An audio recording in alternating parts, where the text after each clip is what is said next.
Hence, okay, and I will keep talking here. This is a bit of a difficult decision. It is going outside of what we have certainly done historically. And I do struggle with this one. However, I will say around this table, when it comes to land division, they will look at the policies, they will look at all of these things, and I know what will happen at land division. I sit on that committee, and whether I vote yes or no there, I know where it's gonna go at land division. And so whatever we decide today is fine. Because we follow the policies, if everything meets the policy, it gets passed. You know, if this is 6 months from now and all of this changes, we know this rural land will be zoned agriculture, and this wouldn't even be an issue today. So, but we have to go by the rules of today. So my concern is this is somewhat of a first for us, not passing this, you know, within the settlement area or adjacent to it, or the surplus to ag, or to surplus to ag, excuse me, operations. Just my comments, and I look forward to hearing from everyone else. Councillor Moore. Thank you through you, Mayor, to Ed. I was just wondering, like, now that the lot has increased, and I'm looking at on page 46 on the agenda, if anyone is taking a look. Does that leave the rest of the field? You can't even work it in an agricultural use, like you've lost the whole bit of farmland, because it would be almost impossible to turn farm equipment in that field now, would it not? Other than having, Because it almost looks like they're lining it up for another lot, because you've got that spot in between the house and now the new proposed lot to get new modern farm equipment in, and then try to actually, you know, farm the rest of that existing field. I don't even know if it would be feasible. through Yes. you, Mayor, there is an existing farm entrance to the south of that lot that exists today, just north of it. Right. And other than that, I can't see that portion of land being used for anything other than that existing access. And, but you said that when you came down, that you could see that having cut as hay. Yes, Yeah, Yeah, so today right- it's- so right now. today it's cut right to the fence lines. Yeah, so it has been used as an agricultural farm, Yes, and now it's going to be really an unusable field. it'll be tight.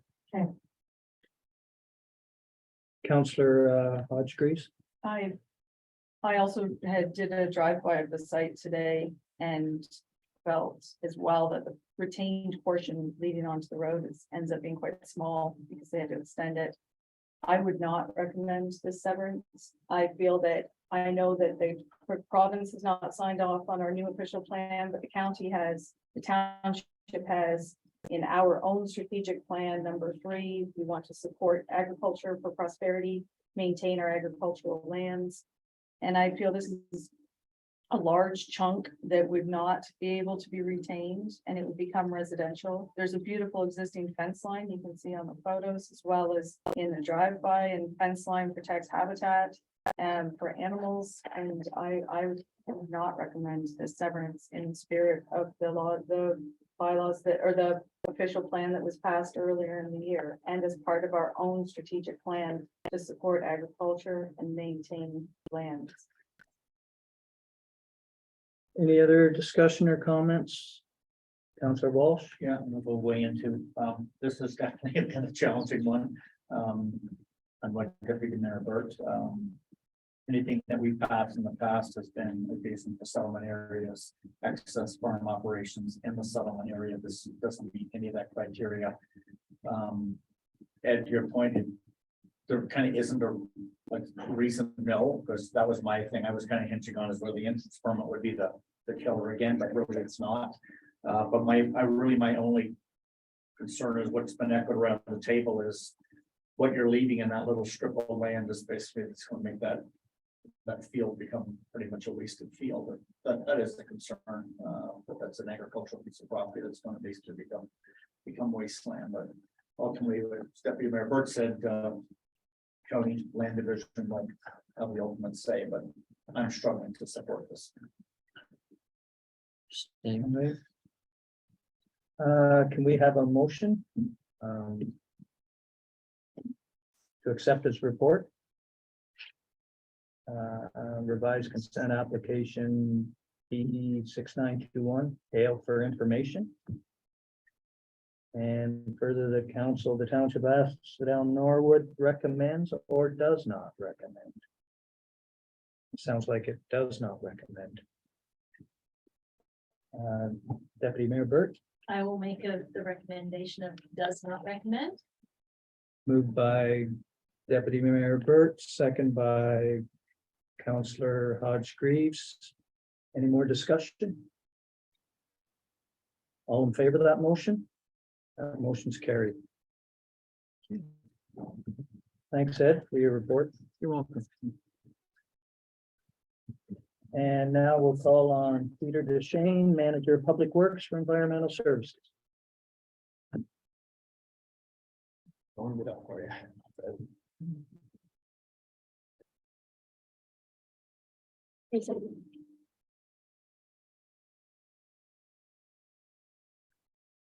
All right, thank you. Through you, Mayor. First report I have up here is regarding the transfer station inspection results and the closure plan. So back in August 15th, a Ministry of Environment, Conservation and Parks officer visited the site and conducted a routine inspection at the transfer station. The inspection was unannounced to staff. And the results of the inspection were 2 non-compliant orders. The first one was under section 27 of the EPA by no later than October 31st, 2022. The township shall submit a completed application for environmental compliance approval, including a detailed site closure plan pertaining to the termination of landfill operations at the site, prepared by a qualified environmental consultant, to the Director, Ministry of Environment, Conservation and Parks, Client Services and Permissions Branch, with copies to the district manager.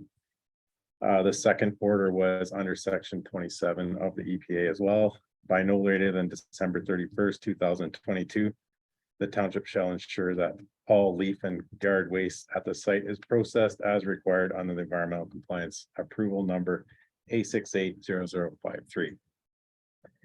Township staff have applied to amend the ECA environmental compliance approval to allow for an increased amount of leaf and yard waste to be stored at the transfer station to avoid an order like this in the future. We feel that as climate change continues, more storms that happened back in May are most likely, and we'll need this extra storage. Yeah.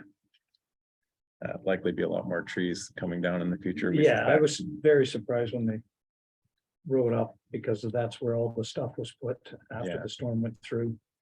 Sort of jumped the gun, I think he did. Carry on, Peter.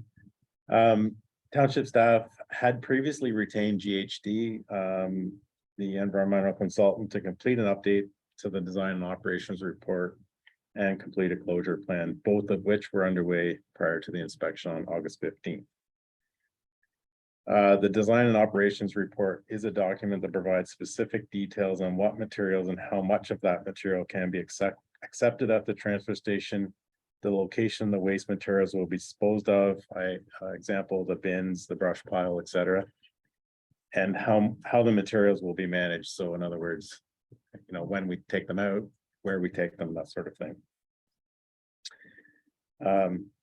The DNO report specifies the required signage to be posted at the site, allowable volumes of waste that can be stored at any given time, and how the waste is received and is to be tracked, and the final destination of the waste, which I just mentioned there.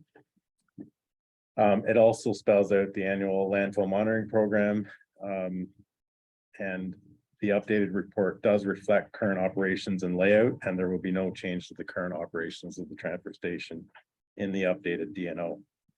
The closure plan has been finalized and is included in the DNO report as well. Just to touch on the closure plan, that's a document that details how the landfill site will be closed. The plan specifies the required cover materials, the final contours. And that design basically directs surface runoff from the landfill site. And the completion timeframes. The closure has been included in the proposed 2023 environmental budget for completion in 2023. The updated DNO plan, including the closure plan, will trigger the requirement for an application to amend the ECA. The 2019 and 2020 annual landfill monitoring reports included recommendations for the removal of residential well monitoring program of residential wells located outside the Asphodel-Norwood landfill site. This recommendation is a result of the wells being decommissioned and the residents connecting to the township municipal drinking water system. Staff, along with GHD, have completed the application to amend the ECA to include the updated DNO and closure plan and the removal of the residential well monitoring program. Staff have also been working with contractors to obtain quotes for processing the leaf and yard waste at the transfer station, and will have the processing completed by the end of 2022. Staff have received quotations from Triland Environmental in the amount of $26,000 plus HST. The quotation included grinding of the brush pile and trucking the grindings to the Bensford landfill site. The city of Peterborough has agreed to waive the tipping fees for the wood grindings. Township staff approached another contractor utilized by a local cedar company who advised that due to the nature and composition of our brush pile, they had no interest in purchasing the grindings. Financial implications: the 2023 environmental budget will include funds to complete the closure of the Asphodel-Norwood landfill site. The proposed 2023 environmental budget will detail the cost of the closure. It is the expectation of municipal staff that the current environmental reserve will address the cost of the closure. The estimated cost of processing the leaf and yard waste brush pile at $26,000 will be funded from the environmental reserve. And the current balance of the reserve is $376,956.41. A final design and operations report, including a closure plan, along with an application to amend the ECA, was provided to the MECP on October 27, 2022. The reports and ECA application are under review with the MECP. Staff are working with contractors to complete the processing, which will be done in the next couple of weeks, actually. So that's it.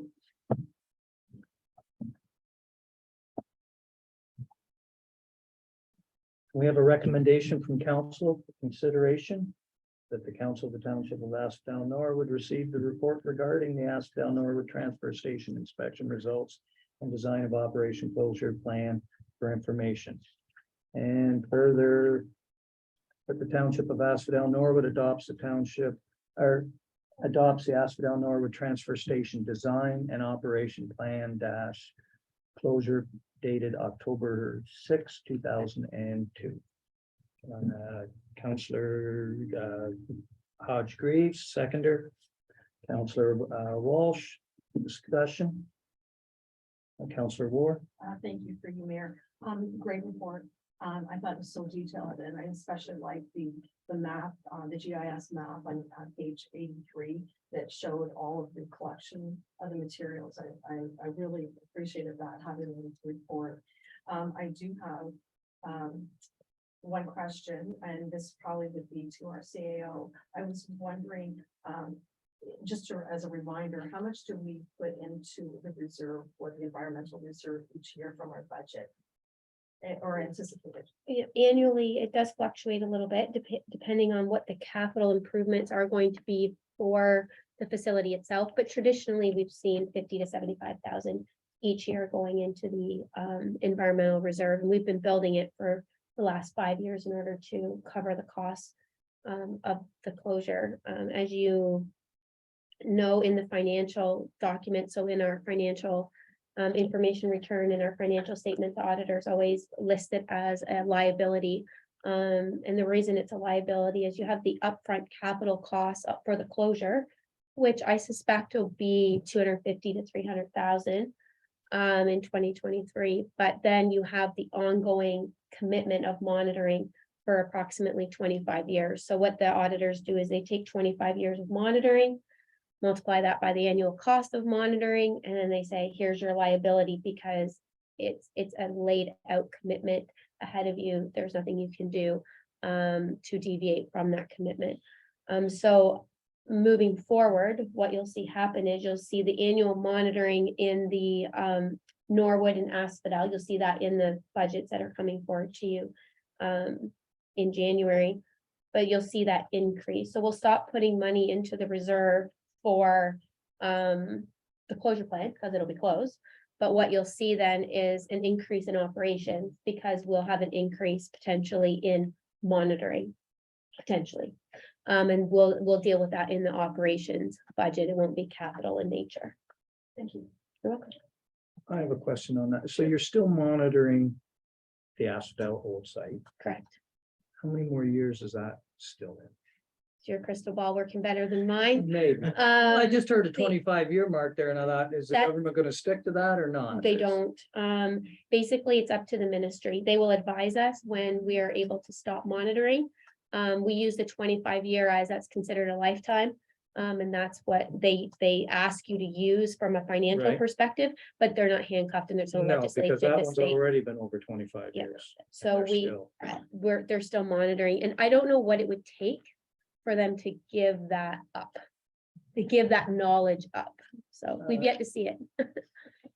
Deputy Member, Thank you, through you, Mayor. I'd asked a question before, and the surface and groundwater monitoring is done by DM Wells. Do they also do the Asphodel site? And is it a length of contract? Is it 5 years? Do we revisit that contract for the Yeah, monitoring? We of the just entered groundwater? into the contract 2 years ago. This year. Yeah, this year. Okay. Was it this year already? Yes, Wow. was. Yeah, so you would have seen the RFP come in Okay. and we would have made a recommendation And earlier this how year. long is that? 3, 5 year. 5, 5 years, Five. okay. There Okay. you go. I didn't look back, so thank you very much. No for- problem. for 5 that. year. 5-year contract. 5-year Okay, contract. thank So you. we'll put out an RFP again in, I guess, 5 years. 4 yeah. years in a bit. Okay, thank you. any other discussion?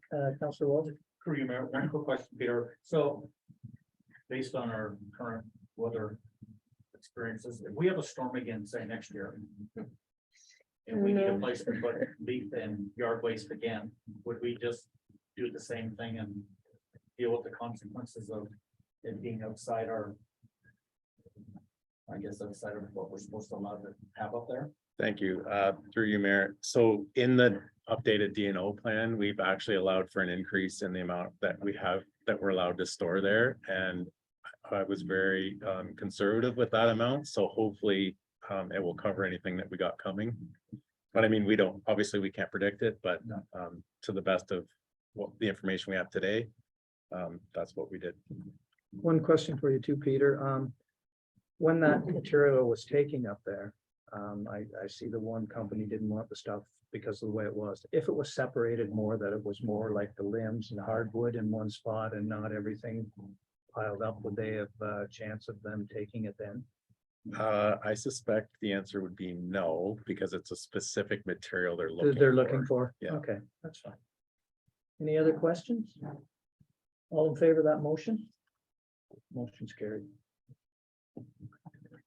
All right, thank you. And the next report here is regarding the emergency grader repairs. So back on October 6, 2022, while completing some routine grading activities, our Volvo grader experienced some pretty significant mechanical issues. The mechanical issues were such that the grader became inoperable and had to be parked on the side of the road at the corner of Asphodel Forest Line and River Road. Some of you may have seen it parked there. Staff did observe that the main drive shaft had broken and had become disconnected as a result. This drive shaft operates the main hydraulic pump, which operates the drivetrain and the blade. So basically, it does everything. The township staff contacted Stronco Corporation, who were able to complete an investigation later that day. The mechanic determined that when the drive shaft failed, it caused damage to other parts such as wiring and a control module on the hydraulic pump. At that time, the mechanic advised that they could order the parts and have it up and running within 2 weeks. On October 14th, the mechanic returned with the parts to complete the repairs. The mechanic was able to piece the grader back together enough to get it running so that we could drive it to the public works yard. So we brought it back on the 17th. Because I think the 14th was on a Friday. Anyway, just worked out that we brought it back on the Monday. Right. read that. And then on the 24th of October, a grader was rented from Drain Brothers Excavating in order to allow for our grading operations to continue. While our grader was being repaired. The rented grader was returned on November the 14th, and the total cost of the rental is estimated at $11,000. On October 25th, the Strongco mechanic returned with additional parts and to continue the repairs. During the repair, Strongco noted and advised that the gear housing that the drive shaft connects to was also damaged from the drive shaft failure. So basically it cracked the housing and now it's no longer any good.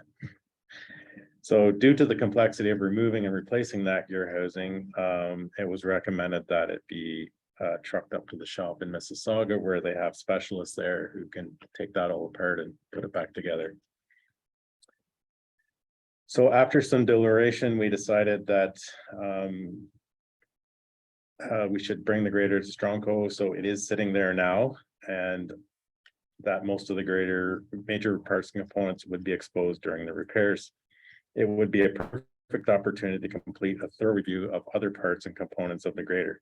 If it is determined that any parts that are showing signs of imminently failing and would be a perfect time to have them replaced if they're going to fail anytime soon.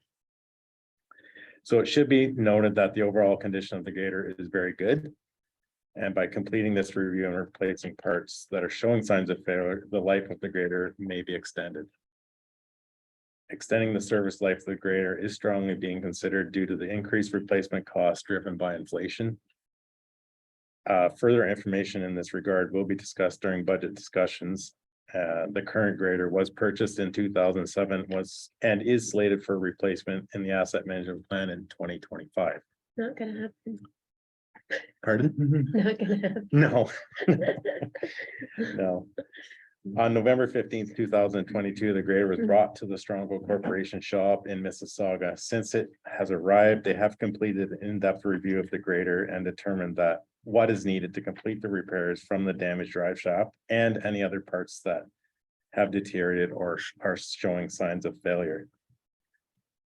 On November 23rd, the township received a quotation from Strongco Corporation to repair the drive shaft and the gear housing along with other parts that were showing signs of failure. The investigation revealed that in addition to the drive shaft damage and gear housing, the engine oil pan is leaking. And there are some hydraulic hoses that need to be replaced, and they're actually above the gear housing, so They were damaged. now's the same perfect, time. well, no, they're just wearing it. The location of them. In order to replace them in the future, you'd have to drop that gear housing, Do it. so like now is the time to do it. The total cost for repairs and replacement parts, including transportation to and from the public works yard, is estimated at $35,000 plus HST.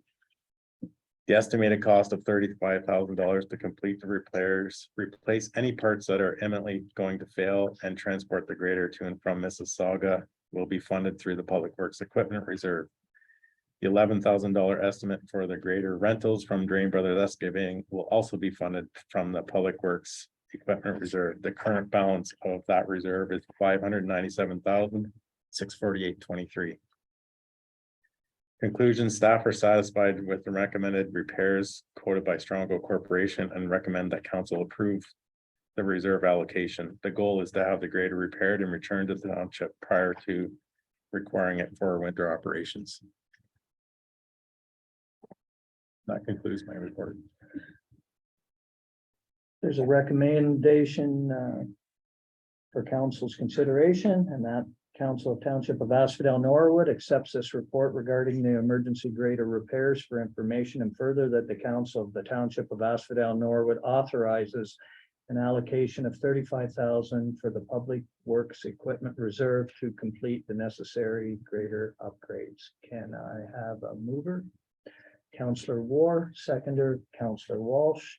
Discussion? Counselor Walsh? Thank you, Peter, for a very in-depth report. And actually, I really thought it would be worse than 35,000. So it's actually a bit of a good news story, and it does make sense when it's there to fix anything that does make sense. So that's actually good. The second question, if I may, is we do have a new grader.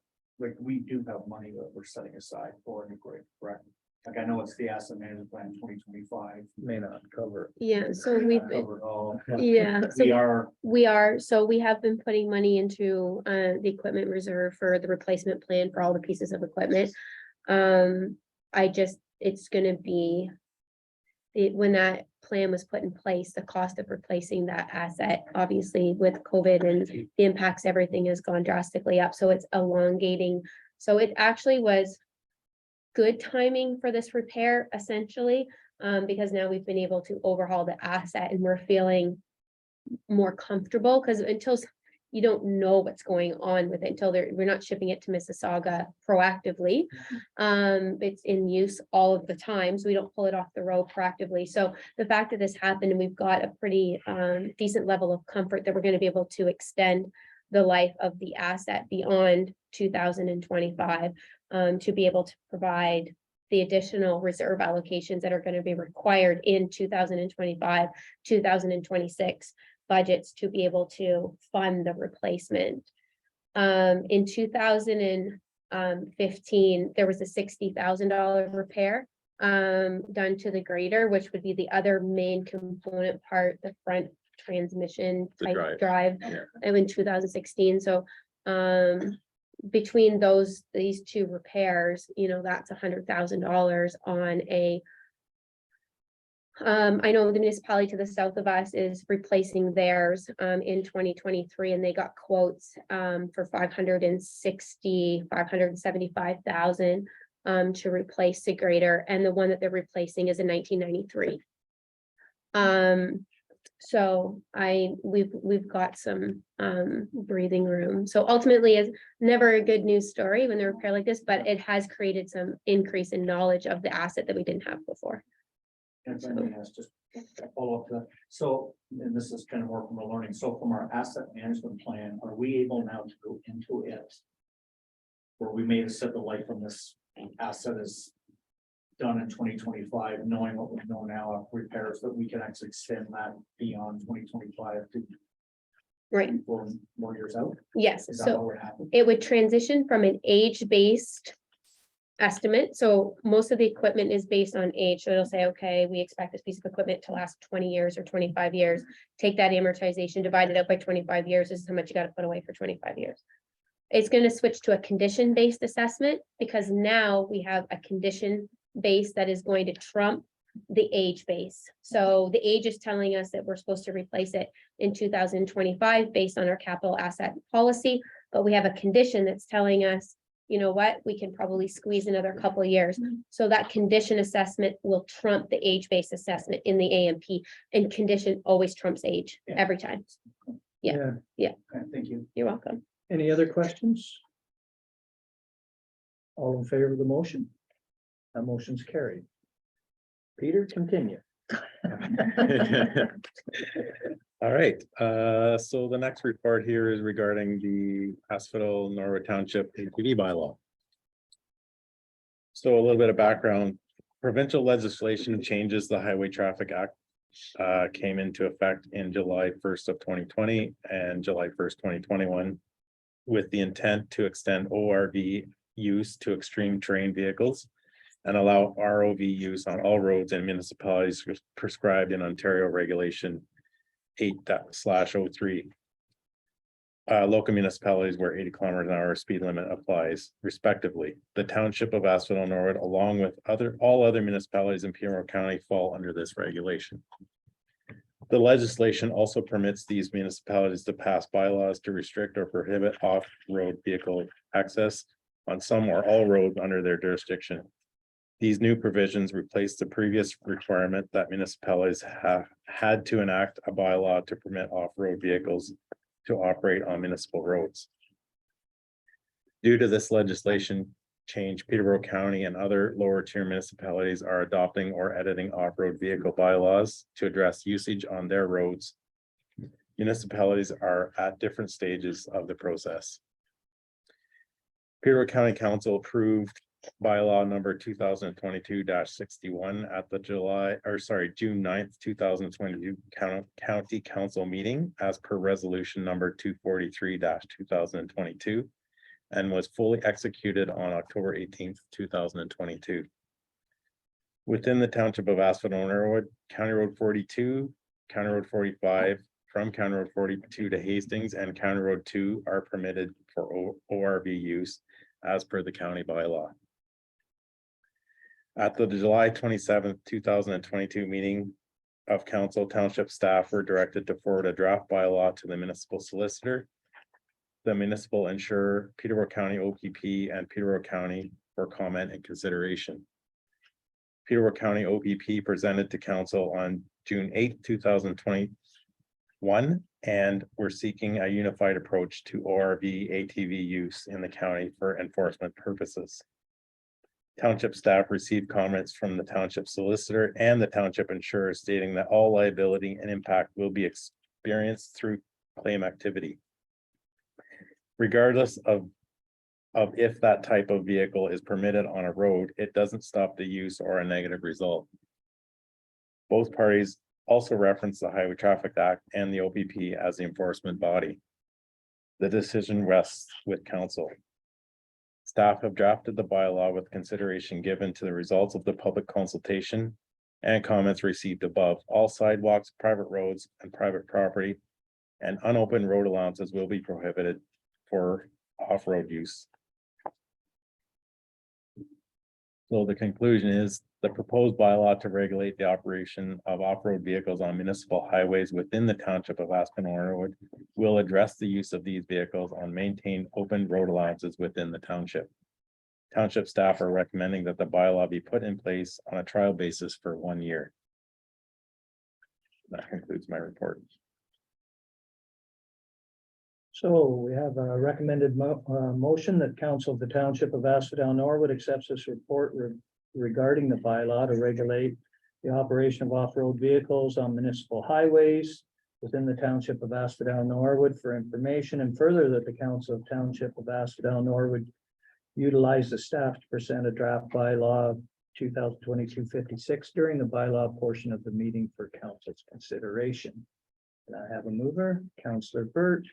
Second by Deputy Mayor Burt. Second by Councillor Walsh. Discussion, Deputy Mayor Burt. Thank you, through you, Mayor. We've been working long and hard at this for a while, and certainly both at the township level and the county level. I like the idea that they're recommending this being put in place for a trial basis for 1 year. I think that's important. We know there's issues there's been issues with these types of vehicles for years.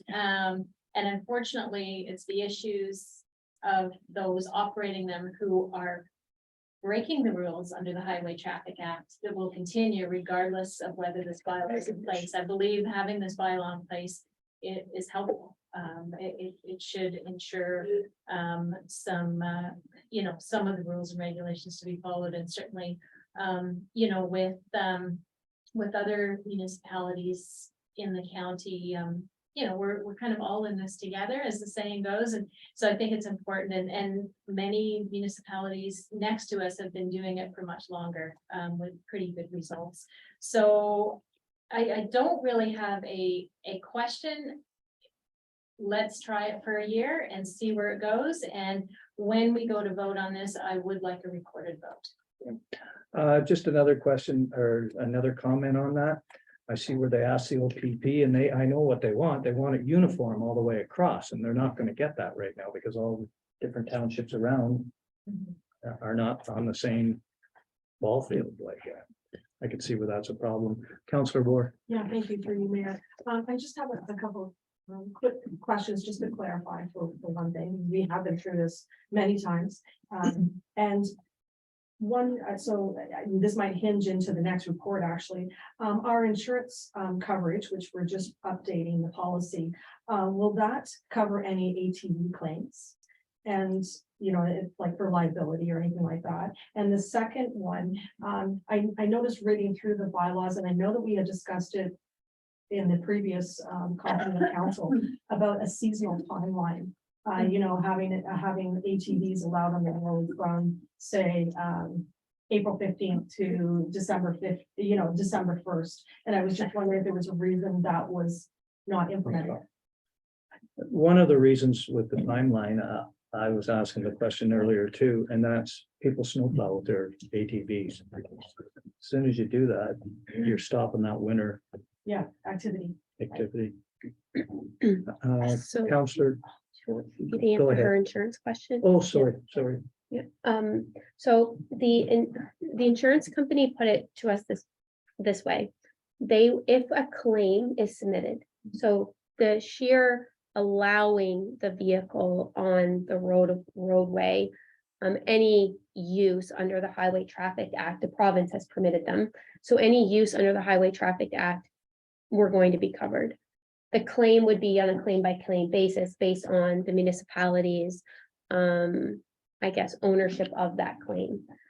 So if there's an ATV accident and a claim is submitted against us, our insurance company will represent us in that claim, no different than if there was a vehicle accident or a snowmobile accident or any of those types of accidents. If we receive a claim, they will represent us during that claim. The outcome of the claim would obviously all be determined on the claim and the situation itself, Right. essentially. And the municipality always has to be doing its due diligence when it comes to sign reflectivity, speeds, road maintenance, all of those types of things. And all of those conversations come into play regardless of a claim. When it comes to winter operations, I pulled my notes from the previous council meeting. And I had in my notes, based on the public consultation and the previous complement of council, that you did not want a seasonal restriction, that you wanted it open up 12 months a year for the winter use of ATVs, which is also why the timing is off by an hour with the county. So it allows people an extra hour in the mornings to be clearing their driveway. So they're not having to wait till 8 a.m. They actually are able to do it at 7 a.m. No, thanks for that clarification on both of those. You're welcome. Those were my points. I was going to ask around the seasonality and the time difference between the county, because in terms of the OPP wanting to enforce across the county, that is a deviation from the county roads onto the township roads, the hour. Is there, if it's all around snow plowing, should it be allowed to be from 7 a.m. in the winter months? To tie it up into the county plan at 8 a.m. I just, if the OPP want consistent. But if it was discussed previously, that's just was my concern. I'll be honest with you, I personally don't think the time of day is ever gonna come. I don't think the OPP has the time and resources to probably enforce the time of day. And the only way that time of day piece is gonna come into play is if there is a bigger incident.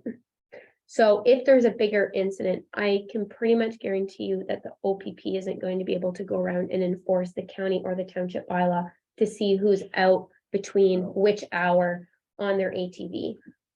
What's going to come into play is if there's an incident that's bigger than that, so it's going to track the OPP to it, and they are also outside of the hours of operation while utilizing that ATV and has caused an accident or speeding or dangerous driving, it would be another tool in the tool belt for the OPP to use. The OPP wanted consistency between all townships in the county, and they've got 8 different approaches.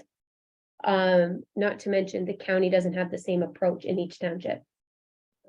So they probably have 16 approaches, to be honest, 8 county approaches to different municipalities, and then the local municipality So they weren't able, I think. From an enforcement perspective, it wouldn't necessarily be a driver for decisions. I think it's more what you guys would like to see in the community from a time of day, time of year use, and pull the enforcement piece out of it, because it's really not gonna come into play. The other comment I had was just on the language. The county law specifies a G2 or an M2 license. Ours says a valid driver's license. I don't know if that has any through you, Mayor Peter, if that, I don't know who drafts the language. So is Fair. that, does it need to be more specific to a G2? Because a valid license, I don't understand licensing enough to comment. So is that, It's just different in solicitor language. So the county solicitor proposed that language to them. Our solicitor proposed valid licensing to us. Alright. So then it's up to the OPP officer to determine if that person, based on the circumstance, the age of the driver, what they're driving, what is valid versus not valid. It gives OPP, I guess, a wider berth, because basically our solicitor said the Highway Traffic Act trumps anything that we do. Yeah. So the fact that we've mentioned helmet wearing in there and some other things, it's more of a mechanism that it makes us feel more comfortable adopting a document versus the Highway Traffic Act, anything that it governs in this bylaw. If we were to even deviate from the Highway Traffic Act, this wouldn't be worth anything. You know, the Highway Traffic Act trumps us. So essentially our solicitor preferred the language valid license versus okay. the specific licensing. And Counselor Walsh. Yeah, just one comment for you, Mayor. Yeah, I look back, we had 562 people surveyed this. It's probably one of the highest surveys that we ever had in the township. So we've had lots of feedback on this. I am in favor of the winter plowing because I think there are people that use. There is. And I'm in line with what Janice is saying, is I don't think you're gonna worry about 1 hour difference in the long run. I think for me, the only thing, Janice, you can just help me out on. Obviously, education is key with this. Yeah. Can, at this point, what would that education role possibly look like, or have you kind of got to that point yet? It'll probably follow very, very similar channels, so it'll go out in the quarterly newsletter. We'll put a news release out on the website. Essentially, our bylaws are flipping, right? So the province is now like permitting them, and we have to adopt a bylaw to stop it. So essentially, we didn't have a bylaw stopping it. So as of right now, provincially under the OPP, they're permitted everywhere anyway. Right? So essentially, we'll just have to be very cautious with the wording of what kind of we're putting out there, and just basically notice that council has adopted this bylaw in regards to ATV use, that we did not adopt a bylaw to prohibit the use, but the following is in place. So time of day would be very important. And that really is most important is where they're not permitted. Correct. So where they're not permitted and the restrictions of the bylaw is going to be the bigger story that we need to push out. And then obviously those individuals that own properties on those restricted areas are probably going to be the residents we hear from the most. Right? Because they're on private roads or unmaintained roads, and they own and maintain those roads.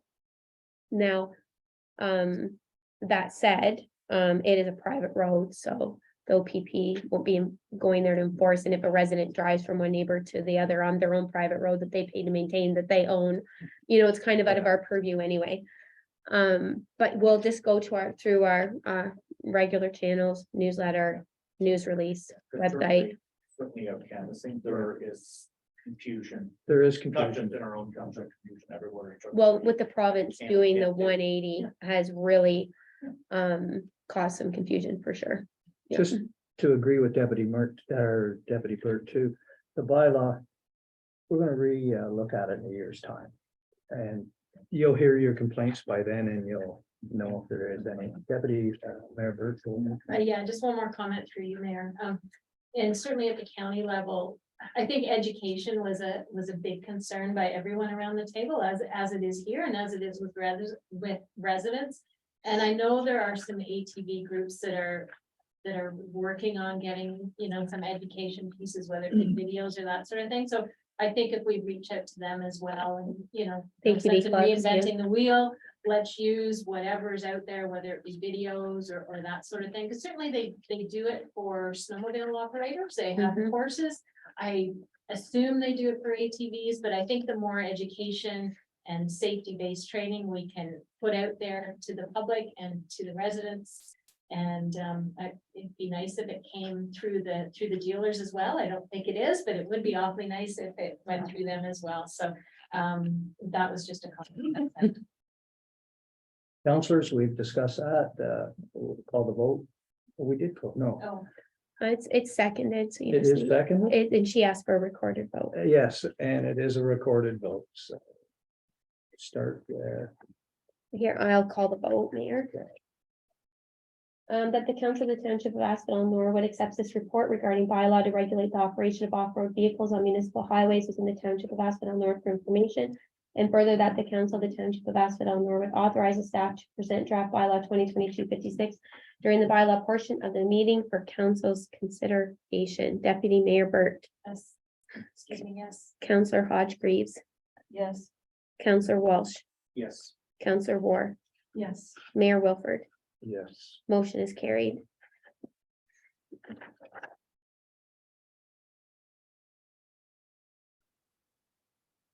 Thank you, Thank Peter. Five, agenda CAO treasurer. Insurance renewal. Thank you, Mayor, through you. So, I've been preparing council for this report to be coming forward in the last couple of months. It's always a nerve-wracking time. We start submitting information for the renewal. They send out the renewal package in September. So in the legwork and the staff time involved in order to get the renewal is extensive. They continue to add, they call them COPI forms, which are property evaluation forms, right down to, you know, the plumbing, the wiring, when this was replaced, when that was replaced. I did push back a little bit. They put an 8% cost of living inflation adjustment across the cost of replacement assets. So say, you know, it's $1 million. A building is insured for $1 million.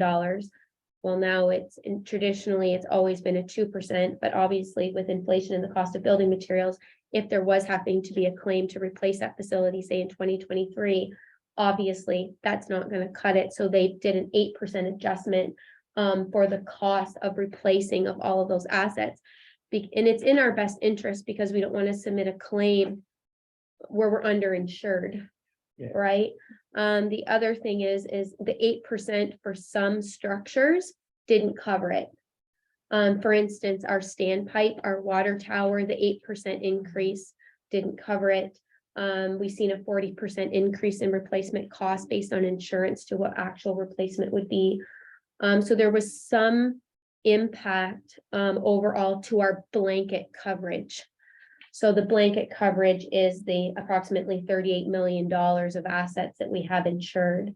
That's seen some increases, but there is a level of comfortability, at least, that if we are to see a claim, and I don't know what inflation or what's going to happen to replacement costs, if it's ever going to readjust and come back in line, I have no idea.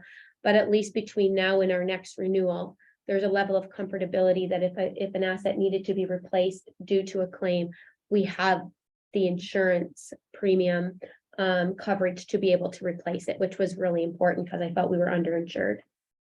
So obviously there was some impact to that. They didn't come back and actually state what that was because it hit almost every rider we have. So the impact was across the board. They kept saying market, so 10% increase due to market conditions. Well, as you can imagine, the storm in May greatly impacted the insurance industry. Coming off COVID, that greatly impacted the insurance industry. So we're seeing anywhere from 10 to 15% applied across all riders for an overall blanket premium increase of just under 15%, which is pretty close to what I had basically predicted that we would be sitting on based on preliminary discussions. And fortunately, that's what draft budget has been prepared with. So, which is nice. I don't have to go back and redo all of those numbers now that we have the insurance premium. I have plugged 15% in appropriately across the board. As you can see, when you look back, we're seeing 14.4%. In 2022, we basically seen 20%, and we've seen 18 in 2020. So when you add those three up and you look at the cost of insurance, it's obviously, to say it's a concerning trend is the politically correct way of putting it in a staff report. But obviously we need to continue to have these joint and several liability conversations with the province. We are held at the mercy of a dwindling sector. So the number of insurance companies that are willing to underwrite municipalities is becoming fewer and fewer and fewer. And unfortunately, what does that create? It doesn't create a full monopoly because there isn't just one, but we're leaning towards that direction of having such a small pool of people willing to underwrite that they're really in control of the premiums. There is one municipality in the province of Ontario that has chose to self-fund their insurance. We are all watching them very, very closely as to see how they make out. You have to have a whopping reserve to be able to legally be able to do that. It's something that would take years and years to put in place. We have $38 million worth of assets to replace. What if a catastrophe came through here and wiped out 3 of our major assets and we had no insurance? So when you start putting the $250,000 that we need to pay per year into perspective, on the worst case scenario, on your worst day, where you're having to submit claims or you're having to self-insure to replace assets that are in the tens of millions of dollars. But of course, that's the fear. That's why we all have insurance personally, professionally. I mean, that's always why we have it. But the fact of the matter is the joint and several liability, this 1% ability to hinge claims against municipalities, even if you're not personally experiencing it. So, you know, we haven't personally experienced a joint and several liability claim. But there's municipalities that are covered under these insurance umbrellas that drive their overall underwriting premium abilities and the fact that they need to see an increase in premium. So although we're not seeing it, the municipalities underneath Marsh's umbrella are seeing the impact of the joint and several liability. So we're just continuing to see it. I know it's been a pretty heavy conversation at the CAO table at Peterborough County. All of us are in the same boat. We've chatted about joint procurement, whether there's an opportunity to get together as a group and try to procure insurance that way. The issues with that is if there is a geographical, like a major storm again, say a tornado goes through and it hit Durrow, Dummer, Norwood, and Havelock, you know, and just swath comes right through, and we all have the same insurance carrier. Well, Trent Lakes and North Kawartha are really going to care because they are now hinged with us in a group insurance, but it never impacted them. So from a claim perspective, as being the smallest municipality in a group of that size, the impacts to us, even if we don't have a claim, could outweigh the benefits. But all of these conversations are happening. At least we're looking at it, researching it, having the conversation, because when you start to see trends like this, we have to have the conversations, even if it doesn't change anything. At least we're researching and trying to bring important information back to the council table. But the story today is $246,050 plus provincial sales tax, just PST, no HST on insurance. And it would come into effect December 31st with council approval. I'll sign the underwriting papers this week. I'll leave it with council for any questions that you may have. So the recommended motion for council's consideration that the council of the township of Asphodel-Norwood receives a report regarding Marsh Canada's limited insurance renewal proposal for 2023 as information, and that further that the council of the township of Asphodel-Norwood accepts Marsh Canada's limited proposal of insurance coverage for the policy term of December 31st, 2022 to December 31st of 2023, and further that the council of the township of Asphodel-Norwood approves a deviation from the township procurement policy in regards to the acceptance of the Marsh Canada limited proposal. Can I have a mover? Councillor War, seconder, Councillor Walsh, discussion. We're under 15%. You did wonders. No discussions. All in favor of that motion? That motion's carried. Just happy we have insurance. Yes. Some municipalities have went out and procured and put out an RFP and nobody submitted a bid. Oh, Yes. So that'd be a much different conversation. Yeah. Candace, management action list. Yes, thank you, Mayor.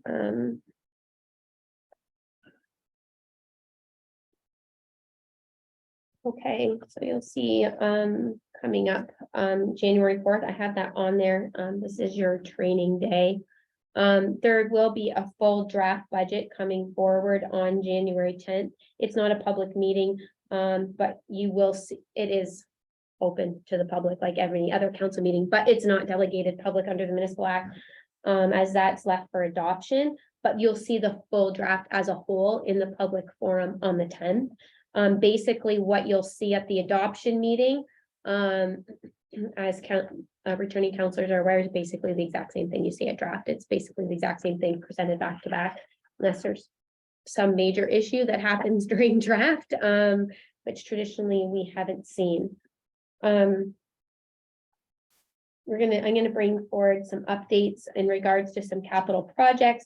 I have to do an accessibility report for the election, that's mandated under Municipal Elections Act, so I'll bring that forward. You'll see some election numbers. I'll include some stats in that report, so it may be an interesting read for you.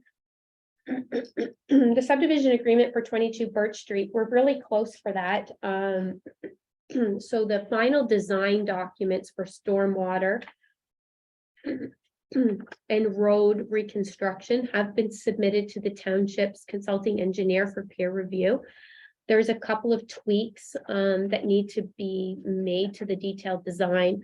Once township staff and township consulting engineer have signed off on that detailed design, that's the last piece, because those detailed designs gets appended to the subdivision agreement as appendixes, because they're referenced throughout the agreement document.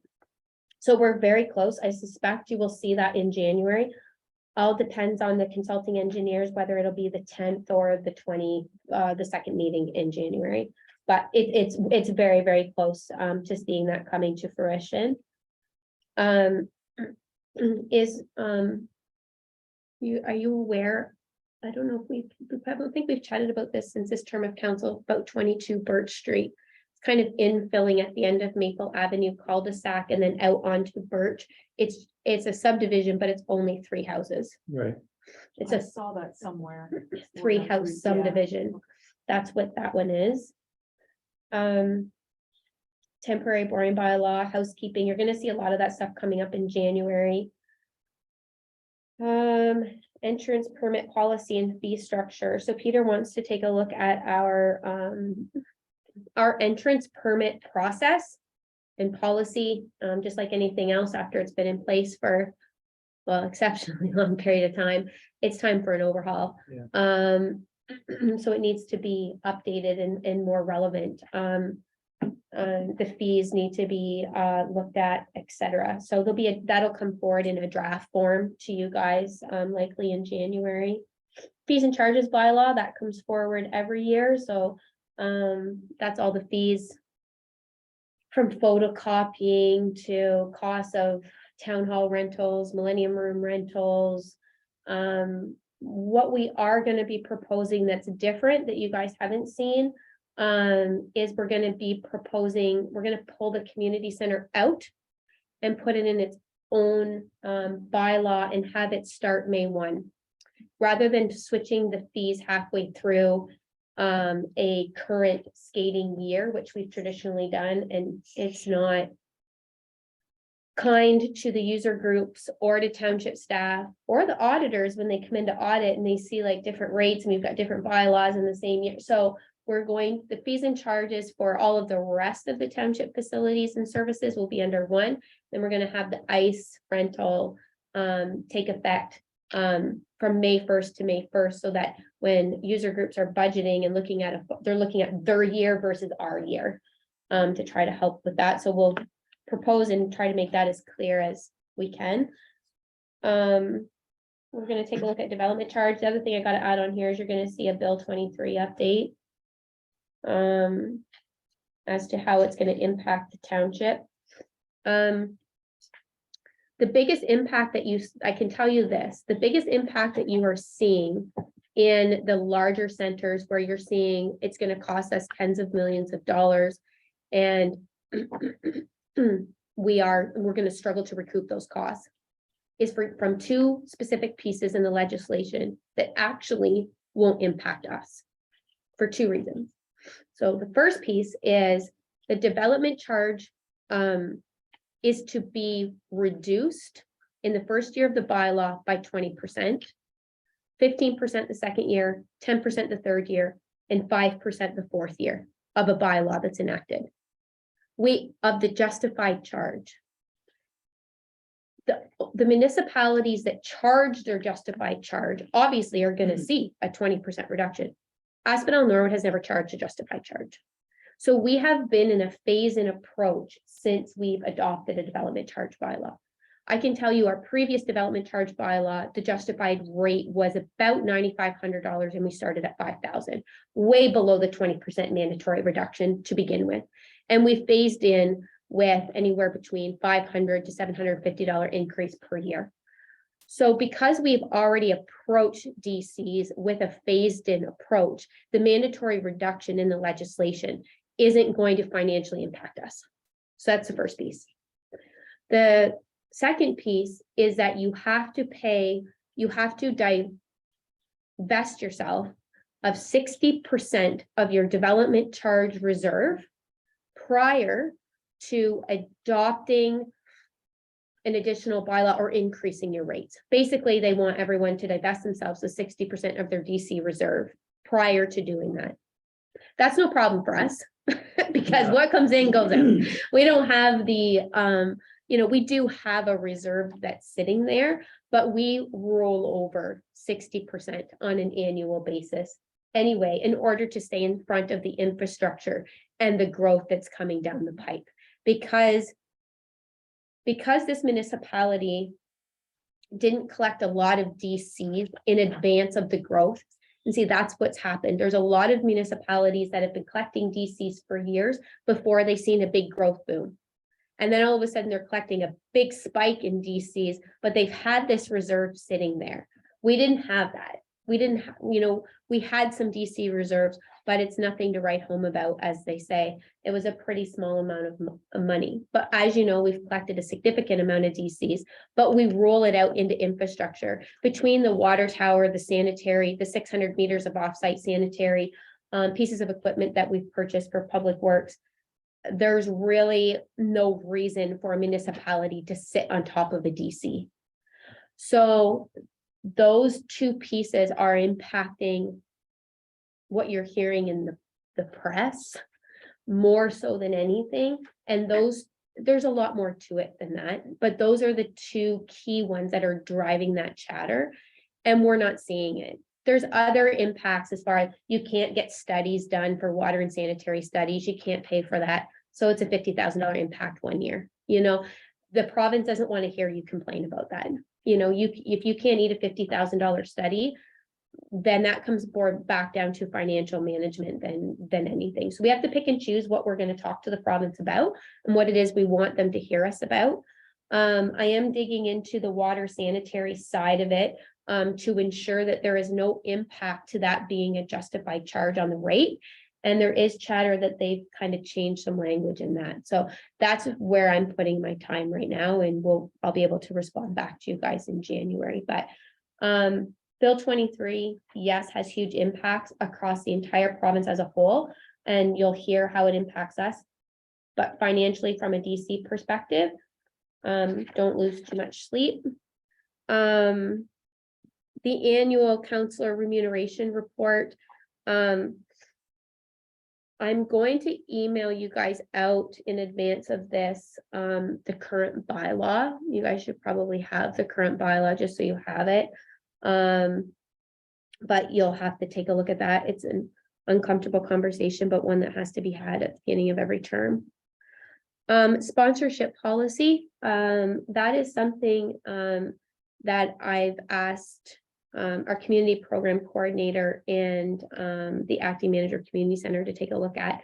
And what that is sponsorship opportunities at the community center. City of Peterborough has a really positive sponsorship program. And I've thoroughly reviewed it. I think there's pieces that we can pull off there with the adding of the fitness center, with the adding of the all wheels park. There is some businesses in town that have expressed interest on taking a higher profile at the community center versus just a board. Like and what does that look like? And you got to think when you present an opportunity, you have to consider all opportunities fairly, whether it's first come, first serve, the financial contributions, all of those types of things. So we'll be looking at now, obviously, we'll be putting something like that in place for the next season. We wouldn't be trying to get at the back, they're looking at like stuff on the back checkerboard and all brand new. We wouldn't be doing that probably for this ice season. Because by the time we get this approved, get all the drawings done, get it manufactured, we wouldn't have them installed here till March. So we might as well just have a clean slate for the next ice year. You're just going to see some fourth quarter reports, and then coming up in February, a lot of housekeeping. So annual DC report you see every year, PSAB report you see every year, annual building financial department report that takes all of the surplus from the building department, puts it into a reserve as mandated under the Ontario Building Code. The aquifer capacity report will be a good one. Shouldn't be too long as promised at a previous meeting. And I think that pretty much should get you guys somewhat up to speed as to what's coming down the pipe in the next 30 to 45 days or so. And I'll take anything from council.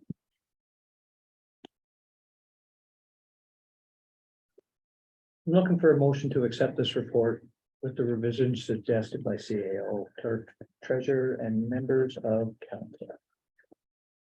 I will make that motion. Question, moved by Deputy Mayor Burt. Second by Councillor War. Discussion, go ahead. Thanks through you, Mayor. I know down below, there's no dates decided in the future forest road plan, and I know that's been on this for a few years now. I think it started before Peter, I believe it. Yeah, it was a Jeff Baldwin Yeah, thing. I Yeah. believe Jeff was on there to begin with, and I know in speaking with Candace, it is a very detailed plan. To let the rest of council know, I have received a letter of somebody who lives on that, on one of the forest access roads, corner of River Road and the third line, so the Asphodel Heights Road, which is quite busy, and others may have as well. And certainly, knowing that road well, it is very narrow, and it is hilly, and it is many curves, and it is a 60-kilometer-an-hour as it is through the township. And there was a request to come forward to take a look at the speed reduction on that road. So I was wondering, Candace, if the speed reduction should be part of that forest road plan, if that should come at a different time, in a separate staff report. So that's my comment and question. Any other discussion or? My answer to that would be it should not be included in the forest road plan. So it should come as a separate report. because the forest road plan is. I'm not saying that speed isn't gonna come out of it as a recommendation, it likely will, but that's not the meat of that. Okay. The meat is going to be, and you're gonna see part of this in the 2023 budget, is the surveying. So we have some forest roads in the township that need addressing. Obviously, the extension of River Road is one of them.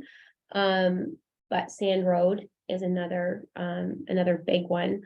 And the costs associated with surveying the length of these roads. Taking, that survey and the legal fees attached to the solution. So the only way to turn it outside of a forest road into a municipal road, obviously, is to acquire properties that abut or adjoin that forest road and turning it into a 66-foot road allowance, or at least to whatever size we could possibly get with the least amount of impact. Obviously, there is homes that have infrastructure close to those forest roads, whether that's fences, whether that's gardens, whether that's trees, whether that's retaining walls, all of those things, and all of those things are going to come into play. So the forest road plan has been dabbled in, I guess, over the course of the last couple of years, multiple times. The dollar figure attached to completing the forest road plan is why it's not done. The surveying costs are astronomical to go out and survey an entire road, from one end to the other and plot that. So it needs to be, what you're going to see more with this forest road plan is more of a financial plan. It's going to be, okay, we got to prioritize the roads. We have to prioritize the section of roads, and we need to attach a financial consideration to it and a year on which that's going to happen, because it's going to be multi-years. Like, we're talking like hundreds of thousands of dollars to deal with this. So the flip side of that is when we have I think a low-hanging fruit here, like a legitimate concern of speed on a specific forest road. I think it's outside of the scope of the forest road plan, and it's something that if you want to see a staff report on it to consider it, then we can put a staff report together for sure, and bring it back, and then you guys can make a decision on speed outside of the forest road plan. So the process for that is in general business to. bring You that can forward? add Can I it do here. You can add it here. Yeah. Okay, then I will make a motion to add a, You've got a We've motion got on, a- so we've got a- so you put the motion on the floor. So what motion did you put on the floor? I put the motion on the floor to accept the management action list, but to also add in asking the staff to bring forward a report on the speed limit concerning River Road. Forced access roads or just. regular? Just the River Road. This Forest is a Access Road. specific. Yeah, it's a this is specific, a yeah. specific issue. River Yeah. Road, from Humphreys line to the third line, that's the main run. I'm sure there's issues from the third to the second and from the second to the first, but the bulk of the traffic is third to fourth. Okay. Really? Humphreys line is Yeah. where the bulk of the traffic is. So, and I think that tends to be year-round traffic. The other is certainly more in the summer. And so I would say from River Road from the third line to the fourth line Okay. would be the focus now. The rest of River Road.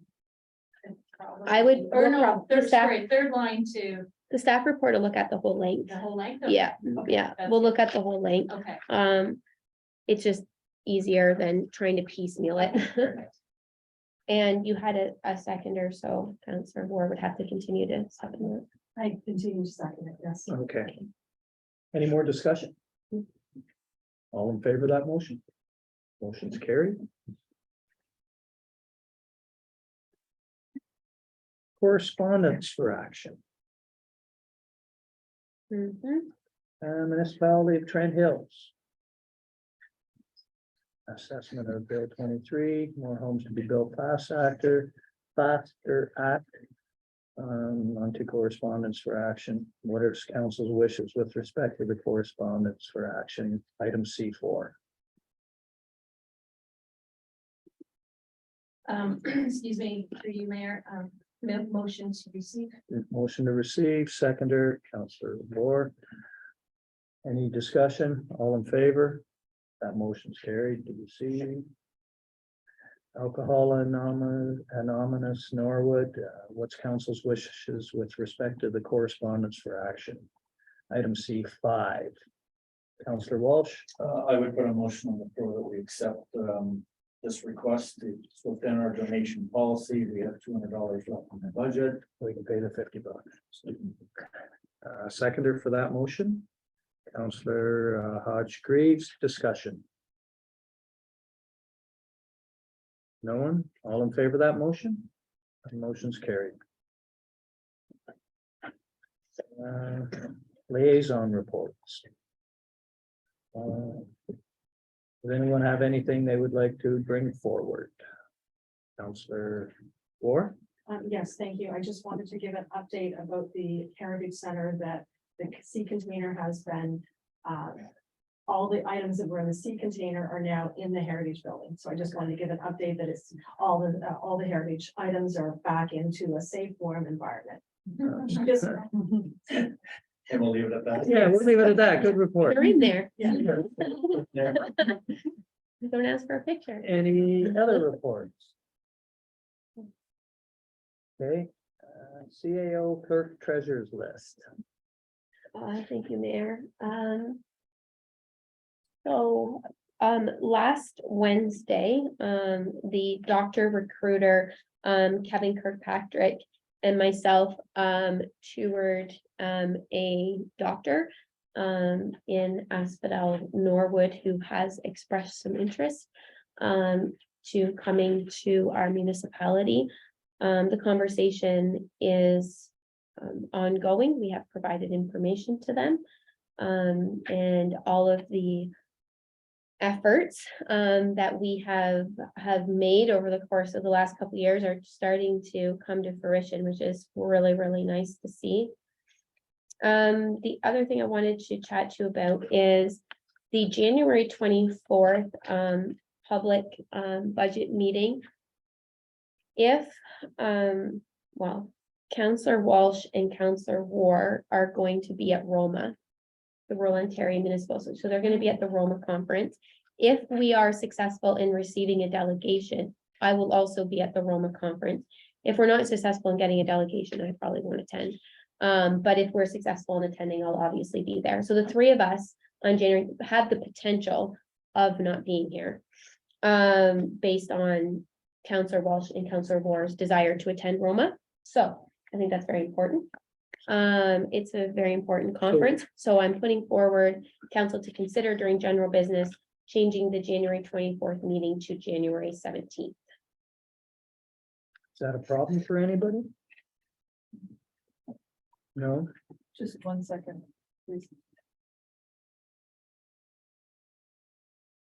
Which is actually moving it ahead in its budget talks anyway, correct? Mhm. That's fine. That's fine. I have no comment. Barry? You're good? Okay. Do we Okay, so need we'll get a for motion that? in general business, please. Okay, We're someone to move that, not in January, general business yet. yeah? Not yet, we're not quite there. Oh, Not right, quite right, general right, business yet. right, sorry about that. Soon though.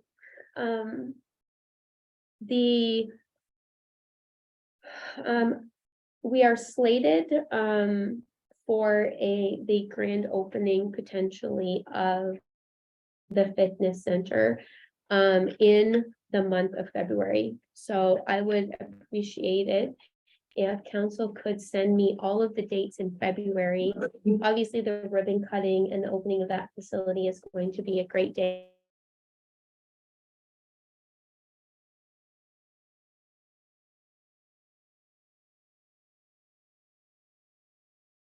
February, so that I can try to find a date. Please include all of your county commitments, mayor and deputy mayor, if you don't mind, and if you could just send those to me